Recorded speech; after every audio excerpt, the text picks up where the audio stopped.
All right, top GOP leaders John Boehner and Mitch McConnell on 60 Minutes together last night saying they're ready to work with the president, but it has to be a two-way street. The president could have, at the State of the Union, just put out an olive branch. Could have taken just a little bit different tone that would have indicated to us that there's some interest in working with us. I can tell you, we're interested in working with him. Mr. Speaker. Joining us right now, New York Congressman Steve Israel, used to run the DNC in Congress and author of The Global War on Mars. Okay, first off, do you think there's going to be some congressional cooperation? Oh, I think there needs to be, and I think there can be. I think there can be cooperation on Iran. I'm opposed to the negotiations current. You with Senator Menendez, a Democrat as well. Oh, yeah, I agree with him on that. I've been outspoken, so I think we can get bipartisan cooperation on that, and I hope we can get bipartisan cooperation on tax cuts for the middle class. Okay, that would be very interesting. First off, on the Israel situation, are you for, the Iranian situation, are you for putting together what if you do not get a deal, stricter sanctions will come your way? Yes. I think that the only way Iran responds is by strength and pressure. The president says he's going to veto that.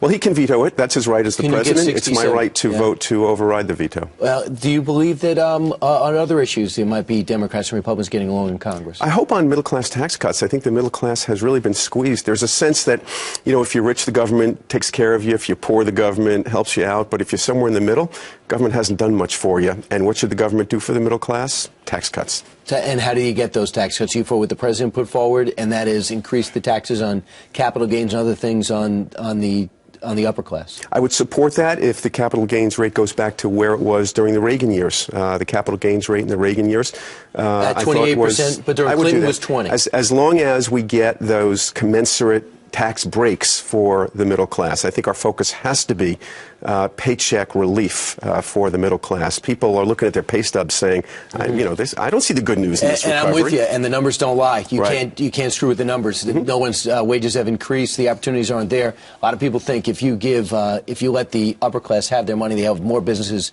more opportunities.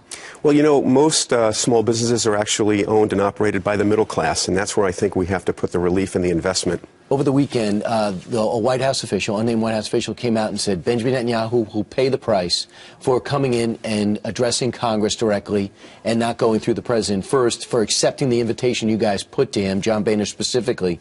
What is that price, and are you disappointed the White House did that? First, let's face it, this was politically timed, no question about it. Secondly, we shouldn't have all this drama as if, you know, we're fighting over a guest who's been invited to a wedding. I support Israel. The leader of Israel should address the United States Congress and the American people. He's always welcome to do that. While I believe that the speaker's motives weren't entirely pure, the relationship between our two countries must be pure, and I welcome Bibi Netanyahu's speech to Congress. The book that's out now, The Global War on Mars. Thanks so much, Congressman, for coming in here. Thank you. 2 days ago, you're in the hospital with the flu, and you still came in through the snowstorm. Thank you very much, Congressman. Great to see you.